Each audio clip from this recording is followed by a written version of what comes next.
Diocletian had the brains, Maximian had the muscle. This was the brutal partnership that saved the Roman Empire from itself. While Diocletian, the master strategist, was busy redesigning the entire imperial system, he needed a blunt instrument, a loyal enforcer to smash rebellions and secure the frontiers. He found that in a Pannonian peasant-turned-soldier named Marcus Aurelius Valerius Maximianus. History would call him Herculius, the man who embodied the strength of Hercules himself. Born to a poor family in the province of Pannonia, modern-day Serbia, Maximian's path to power was paved not with silver spoons, but with iron swords. He was a soldier's soldier, rising through the ranks alongside Diocletian. They were brothers in arms, forged in the crucible of constant warfare during the crisis of the 3rd century. Maximian was uneducated, rough, and possessed a fiery temperament, but his military talent and, crucially, his unwavering loyalty to Diocletian were unquestionable. So, in 285 AD, just a year after taking the throne, Diocletian elevated his trusted friend to the rank of Caesar, junior emperor. A year later, he promoted him again to Augustus, making him a co-emperor of the West. The task was monumental. The Western Empire was a chaotic mess. Gallic provinces were in open revolt, Germanic tribes like the Alemanni and Burgundians were pouring across the Rhine, and Saxon and Frankish pirates terrorized the coastline. Maximian was unleashed. He immediately marched into Gaul, crushing the Bagaudae, a peasant rebellion fueled by crippling taxes and social collapse. His methods were not subtle, they were swift and savage. He threw himself into the fight, leading from the front, inspiring his troops with his own personal bravery.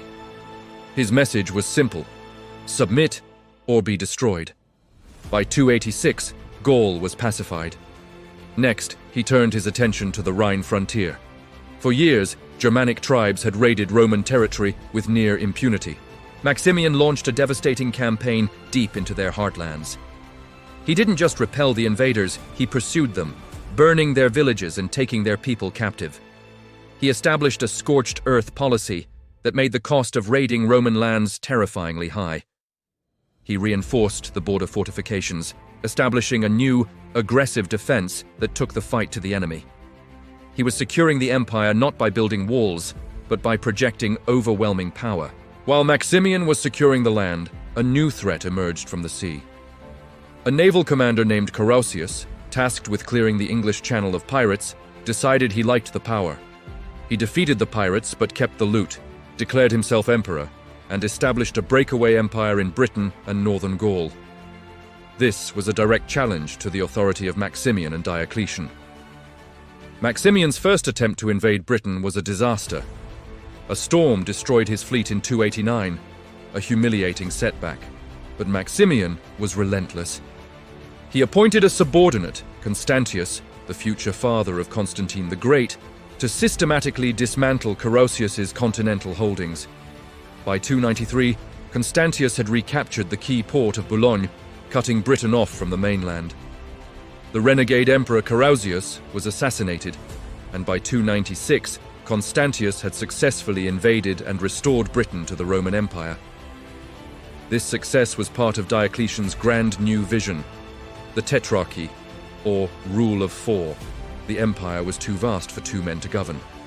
So, in 293, Diocletian and Maximian, the two senior Augusti, appointed two junior Caesars. Diocletian chose Galerius, and Maximian adopted and appointed Constantius. Maximian retained control of Italy and Africa, with his new capital at Mediolanum, modern Milan. This system was designed to provide stable succession and allow for a rapid response to threats anywhere in the empire. Maximian, the senior emperor of the West, was now at the pinnacle of his power, a living demigod second only to Diocletian himself. His Herculean title was more than propaganda. It was a reflection of the immense labors he had undertaken to restore order to a fractured world. He ruled from Milan, a city he transformed with massive public works, including a grand palace, a hippodrome, and colossal baths. These weren't just buildings, they were statements of power and permanence.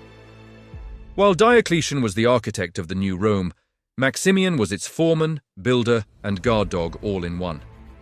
He spent the next decade campaigning tirelessly, crushing rebellions in North Africa and continuing to police the Rhine and Danube frontiers. He was the ever-present, intimidating force that held the West together, allowing Diocletian's complex administrative and economic reforms to take root. But the partnership that had saved the empire had a built-in expiration date.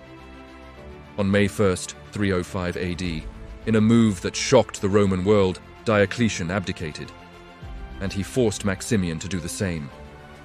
Diocletian, the brilliant planner, sought a peaceful transfer of power. He retired to his palace in Split to grow cabbages. Maximian, however, was a man of action, not retirement. He reluctantly stepped down, but his hunger for power never faded. The Tetrarchy, so brilliantly conceived, began to unravel without its architects. The new Augusti, Constantius, and Galerius couldn't command the same respect. When Constantius died in Britain in 306, his troops ignored the Tetrarchic system and proclaimed his son, Constantine, as emperor. Seizing the opportunity, Maximian's own son, Maxentius, staged a coup in Rome and invited his father to come out of retirement and reclaim his imperial title. Maximian didn't need to be asked twice. The old soldier was back in the game. Father and son defeated and killed the legitimate Western Augustus, Severus, and repelled an invasion by the senior Eastern Augustus, Galerius. For a brief moment, Maximian was emperor once more. But power is a zero-sum game. The alliance with his son quickly soured. Both were ambitious, and neither wanted to be subordinate. At a public assembly of soldiers in Rome, Maximian attempted to strip his own son of the imperial purple. But the troops sided with Maxentius, and the humiliated Maximian was forced to flee. He sought refuge with the new power in the West, Constantine. To seal an alliance, Maximian offered Constantine his daughter, Fausta, in marriage, and once again acknowledged Constantine's rank of Augustus. He was playing the long game, waiting for another chance. That chance came in 310. While Constantine was away campaigning on the Rhine frontier, Maximian spread a false rumor that Constantine had been killed. He seized the imperial treasury at Arles and declared himself emperor for a third time. But he had fatally misjudged Constantine's speed and the loyalty of his troops. Constantine raced back from the frontier, trapping Maximian in the city of Massilia, modern Marseille. His own soldiers, seeing the hopelessness of the situation, handed him over. This was the end. Constantine, his son-in-law, could not tolerate this final betrayal. He gave Maximian a choice in his death. The old emperor, the man who had lived by the sword, who had crushed rebellions and secured an empire, was compelled to take his own life. He was around 60 years old. Maximian was the ultimate soldier emperor. He was coarse, brutal, and perpetually restless, a man defined by conflict. He lacked Diocletian's political genius, but without his Herculean strength, loyalty, and relentless campaigning, Diocletian's grand reforms would have been impossible. He was the hammer that forged the late Roman Empire, a force of nature whose personal ambition ultimately consumed him. He saved the empire, then tried to tear it apart for one last taste of power, a tragic final chapter for the muscle of the Tetrarchy. Thank you for watching.